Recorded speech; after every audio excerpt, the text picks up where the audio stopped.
Thank you very much. And it's really wonderful to be here in this spot at this time, because it is historic. Just down the street, people are demonstrating their enthusiasm for a decision that came down this morning, uh, which I'm sure you all know about, but for the record, this is an historic decision uh, based on the Ninth Circuit's review of a trial court judgment which held that Proposition 8, the proposition that took away the right of California citizens of the same sex to marry, was overruled as unconstitutional. So it's monumental in many ways. It may be the first case of its kind to reach the Supreme Court. This depends on a number of circumstances, and it also depends on how quickly other cases move through the courts, because there are other cases in the courts at this moment.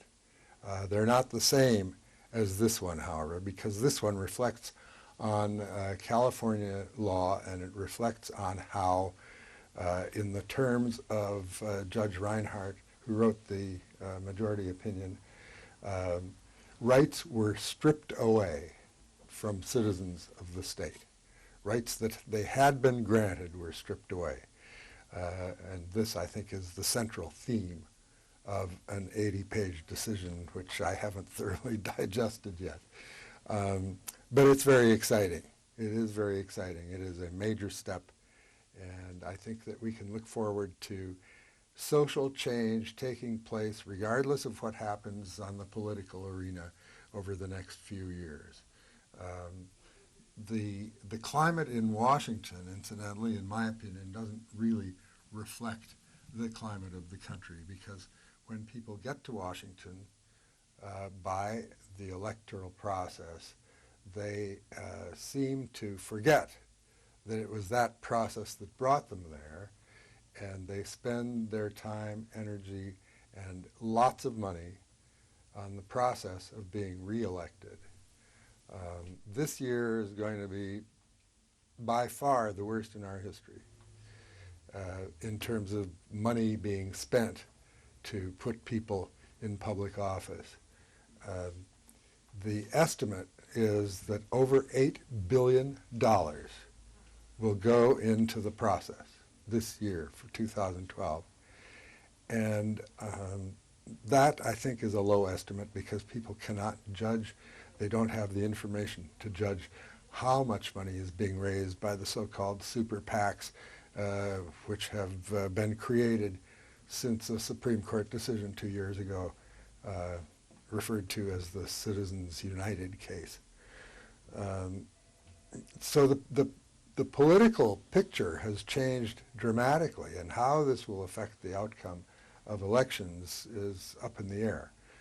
But there's no doubt that in Washington we're moving toward a plutocracy where money talks.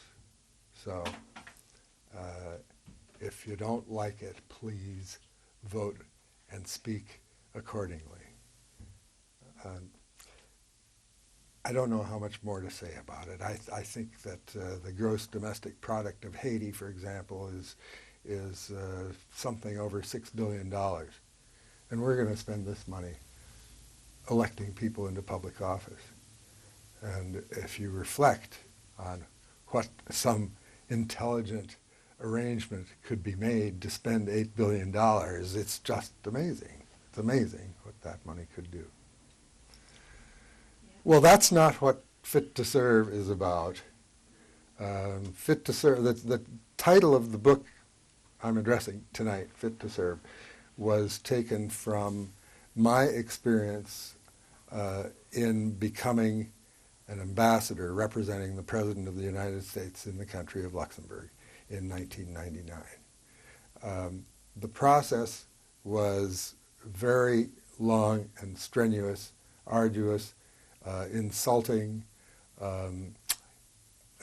full of misleading statements full of lies, full of deceit, full of antagonism, and what I had wanted, which was to put the Senate on record, didn't ever happen because the Senate Majority Leader ultimately prevented the question of my nomination from coming to a floor vote.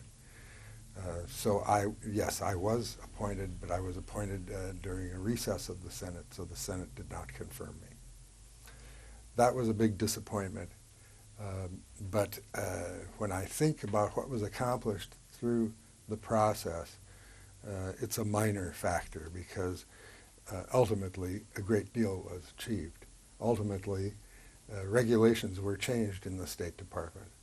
Ultimately, other openly gay individuals were appointed without the rancor that went into my case.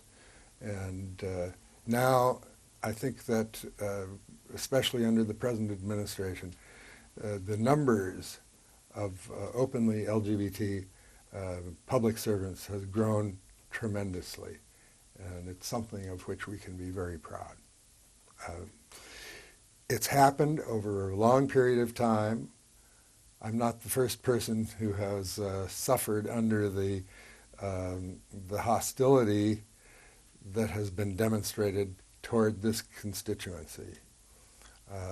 But it's interesting that it really goes back in our history to the State Department after World War II, when a high-ranking member of the staff there let it be known publicly that the department had just dismissed approximately 90 employees for being homosexual.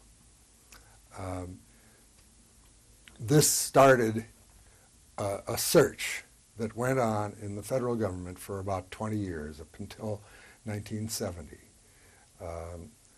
It was sort of a search and destroy mission. It was encouraged by the House Un-American Activities Committee. It was forwarded by Senator Joe McCarthy and pursued by various departments and agencies in the government, to the extent that thousands of people lost their jobs. And many of those people had ruined lives as a result. And other thousands, we have no idea how many, just didn't apply to work for the federal government because they foresaw that they might be put through this same process. And they didn't want to have their lives and their careers destroyed. So this, I think, is all over a matter of failing to recognize that the LGBT constituency, and I say constituency because we vote, the constituency is represented everywhere in the population. The constituency is our children, our parents, our neighbors, our friends, our enemies for that matter, our employers, our consumers, our police and fire people, gay, lesbian, bisexual, and transgender people are everywhere in our society. Not in the numbers that would allow for uprisings to cause the government to say, oh my God, we did the wrong thing. No, because in part the constituency has been hidden. I've told people when they've asked what this book is about or what would I like to convey, that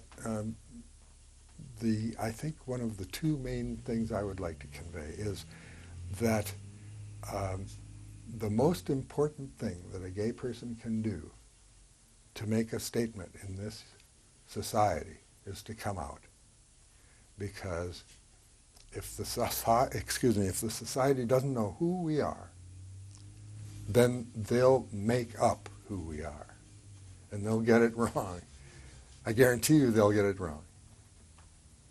But if they know people who are gay, and they recognize that those people may be close to them, attitudes will change.